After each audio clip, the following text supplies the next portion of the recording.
నెల్లూరు జిల్లా ముత్తుకూరు మండలం పంటపాలెంలో నూతన సంవత్సర వేడుకలను టీడీపీ నాయకులు ఘనంగా నిర్వహించారు. మండల తెలుగుదేశం పార్టీ అధ్యక్షుడు పల్లంరెడ్డి రామ్మోహన్ రెడ్డి నివాసంలో నూతన సంవత్సర సందర్భంగా కోలాహలం నెలకొనింది. మండల టీడీపీ నాయకులు, కార్యకర్తలు, పల్లంరెడ్డి అభిమానులు రామ్మోహన్ రెడ్డి నివాసంలో భారీ కేక్ కట్ చేసి నూతన సంవత్సర శుభాకాంక్షలు తెలుపుకున్నారు. అనంతరం పలువురు నాయకులు పల్లంరెడ్డిని పూలమాలలు, శాలువాలు, పుష్పగుచ్చం అందజేసి శుభాకాంక్షలు తెలిపారు. ఈ కార్యక్రమంలో తెలుగు యువత మండల కార్యదర్శి యదనపర్తి శ్యామరెడ్డి, టీడీపీ సీనియర్ నాయకులు పల్లంరెడ్డి శ్రీధర్రెడ్డి, హేమంత్, పలువురు టీడీపీ నాయకులు, కార్యకర్తలు తదితరులు పాల్గొన్నారు.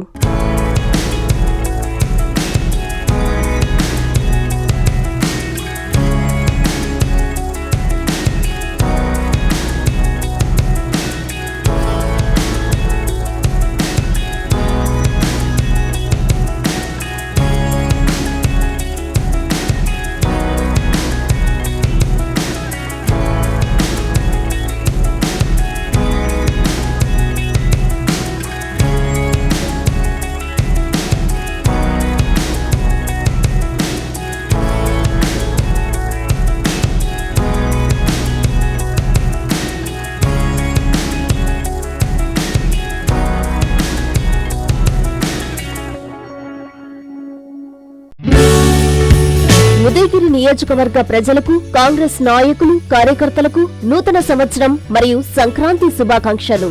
ఈ నూతన సంవత్సరంలో అందరికీ మంచి జరగాలని, ఆయురారోగ్యాలు, సుఖ సంతోషాలు కలగాలని కోరుకుంటూ మీ సోము అనిల్ కుమార్ రెడ్డి, కాంగ్రెస్ పార్టీ ఉదయగిరి నియోజకవర్గ ఇన్ఛార్జ్.